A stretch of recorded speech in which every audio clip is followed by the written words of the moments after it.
आपने आए थे हरिभजन को ओटन लगे कपास वाली कहावत तो सुनी होगी।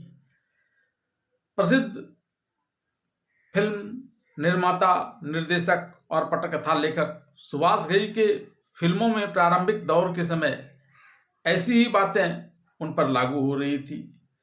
कहाँ तो वे फिल्मों में अपना भाग्य आजमाने गए थे और कहाँ मुसीबत ऐसी आई कि लगा कि बोरिया बस्तर समेटकर यहाँ से भाग आ जाए।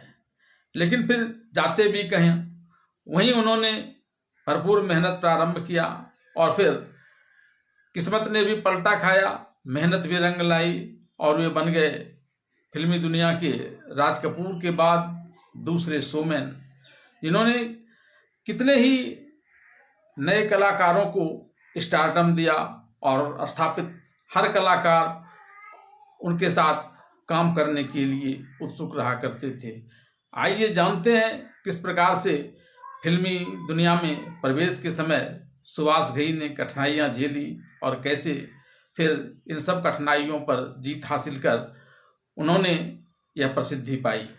हिंदी फिल्मों के शोमैन सुभाष घई का जन्म 24 जनवरी 1945 को नागपुर, महाराष्ट्र में हुआ था। सुभाष घई बचपन से एक एक्टर बनना चाहते थे, लेकिन किस्मत ने उन्हें एक शानदार निर्देशक के रूप में स्थापित किया। फिल्मों में सुभाष घई के प्रवेश की कहानी भी बड़ी रोचक है। नागपुर में पैदा हुए सुभाष घई की परिवार इस दिल्ली में हुई थी, क्योंकि उनके पिता दिल्ली में ही एक डेंटिस्ट के रूप में काम करते थे।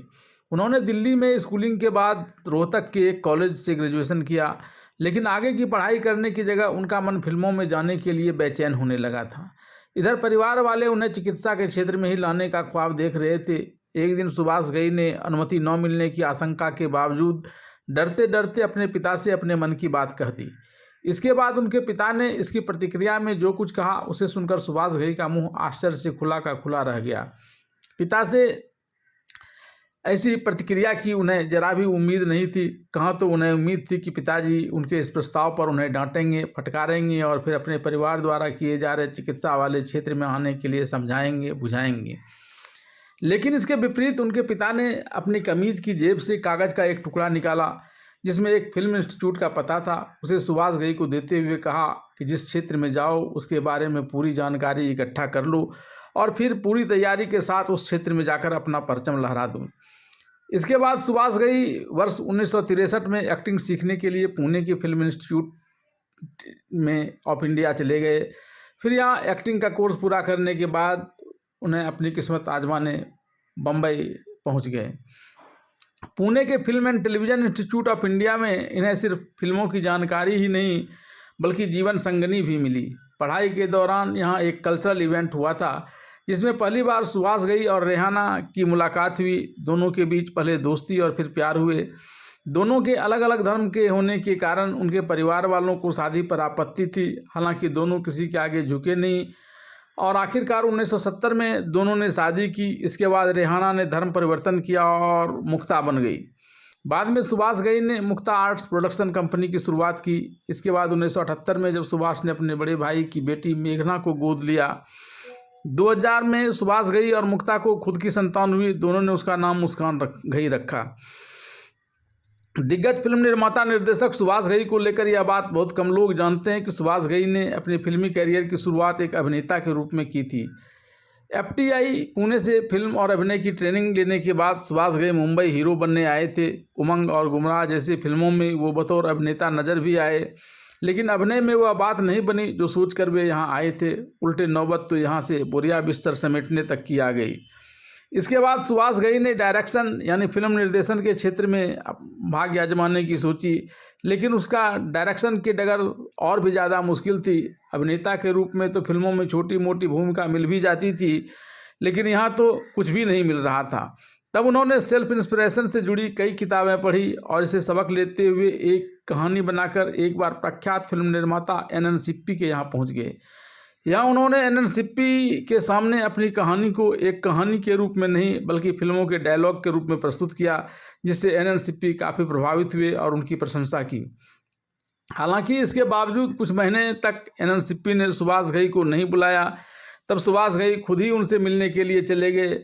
मुलाकात होने पर यहाँ NN सिप्पी ने उन्हें अगले दिन आने के लिए कह दिया।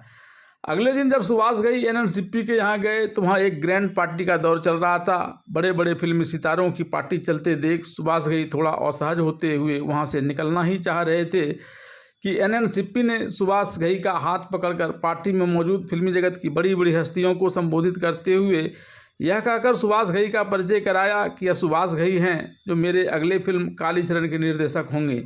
सुभाष घई को इस बात का कतई अनुमान नहीं था, लेकिन उन्होंने इस चैलेंज को स्वीकार कर लिया। निर्माता एनएनसीपी और निर्देशक सुभाष घई के सफल निर्देशन में जब फिल्म कालीचरण बनकर तैयार हुआ तो इसने पूरी फिल्मी दुनिया में धमाल मचा दिया। इस फिल्म में शत्रुघ्न सिन्हा, रीना राय, अजीत खान, डैनी डेंगजप्पा, मदन पुरी और प्रेमनाथ ने अभिनय किया है।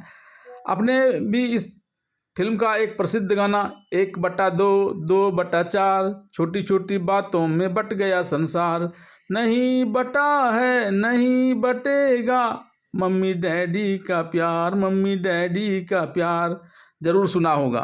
हालांकि इस फिल्म में जिन 2 बच्चों के द्वारा यह गाना अपने माता पिता के मैरिज डे के अवसर पर गाया गया है, उसके पिता जिसकी भूमिका शत्रुघ्न सिन्हा ने निभाई है को खलनायक अजीत खान, डैनी डेंगजप्पा और मदन पुरी और प्रेमनाथ का गिरोह मार देता है क्योंकि वह एक जाबाज पुलिस अधिकारी है।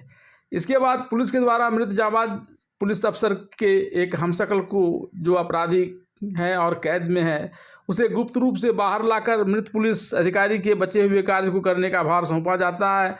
इस हमशक्ल की भूमिका भी शत्रुघ्न सिन्हा ने ही निभाई है। यह हमशक्ल अपराधी जेल से निकलने के बाद जाबाज पुलिस अधिकारी का वेश में ही सही समय पर बच्चों के बीच पार्टी में पहुंचकर यह आभास नहीं होने देता है कि उसके पिता अब नहीं रहे।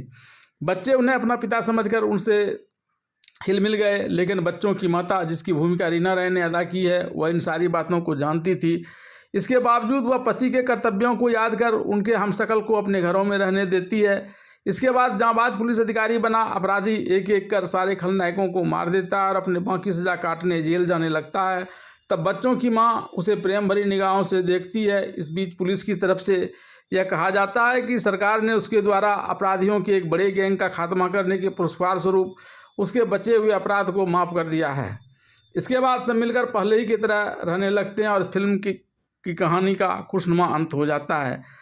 फिल्म कालीचरण की सफलता के बाद फिल्मी दुनिया में निर्देशक के रूप में सुभाष घई की धाक जम गई। सुभाष घई ने हिंदी सिनेमा करियर जीवन में करीब 16 फिल्में लिखी और निर्देशित की, जिनमें से 13 फिल्म बॉक्स ऑफिस पर ब्लॉकबस्टर हिट फिल्म साबित हुई। वर्ष 2006 में उन्हें सामाजिक फिल्म इकबाल के लिए राष्ट्रीय सम्मान से भी पुरस्कृत किया गया। सुभाष घई ने हिंदी फिल्म इंडस्ट्री में एक लंबा दशक देखा है। उनकी कोशिश रही है कि वो कभी एक तरह की फिल्में न दोहराएं। उन्होंने रोमांटिक, म्यूजिकल, थ्रिलर और देशभक्ति समेत हर तरह की फिल्में बनाई। उनके चर्चित फिल्मों में कालीचरण, विश्वनाथ, कर्ज, विधाता, हीरो, मेरी जंग, कर्मा, राम लखन, सौदागर, खलनायक, परदेश, ताल, यादें शामिल हैं। उनके फिल्मों में काम करने के लिए उस समय के हर अभिनेता और अभिनेत्रियां ललायित रहते थे।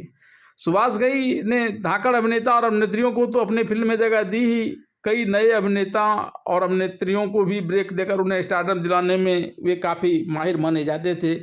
ऐसे में अभिनेता और अभिनेत्रियों में जैकी श्रॉफ, रीना राय, मीनाक्षी, माधुरी दीक्षित, मनीषा कोइराला और महिमा चौधरी जैसी अभिनेत्रियों का नाम शामिल हैं। सुभाष घई व्हिस्लिंग वुड्स नाम से एक एक्टिंग इंस्टीट्यूट भी चला रहे हैं। यह स्कूल दुनिया के टॉप 10 फिल्म स्कूलों में से एक माना जाता है। इस एक्टिंग स्कूल में वे नए कलाकारों को अभिनय और फिल्म निर्माण की ट्रेनिंग दे रहे हैं। सुभाष घई बॉलीवुड के पहले ऐसे प्रोड्यूसर हैं जिन्होंने अपनी फिल्म ताल के जरिए फिल्म इंश्योरेंस पॉलिसी की शुरुआत की। फिल्मों को बैंक से फाइनेंस करवाने का कॉन्सेप्ट शुरू करने का श्रेय भी सुभाष घई को ही जाता है।